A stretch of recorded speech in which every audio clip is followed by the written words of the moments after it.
রে হিরণচি কি করছ নে? ধরো ভাই শয়তানি করেন না, চুলমুল ধরা ভাই। তুই এমনি কথা বলছ কে? কি সে তোর? আরে ভাই মন্দির ভালো না ভাই। মনির ভাই কইতে একদিনের লেগে 500 টাকা দিতে, এক সপ্তাহ হয়ে গেছে, আবার টাকা দেওয়ার নামের খবর নাই। মনির টাকা দিছিস তুই? আর কি রে পাইলি না? এক সপ্তাহ আর এক মাসের ভিতরে যদি টাকা দেয় তাহলে তুই আমার মুখে মুইতা দিস।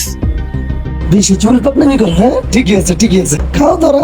এই ছোট ভাই, এনে তোর টাকাটা অনেকদিন হয়ে গেছে গা, যে পারি নাই, কিছু মনে করিস না।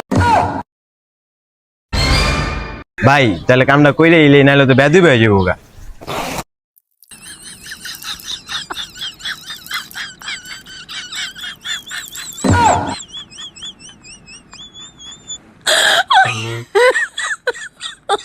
Oh my god.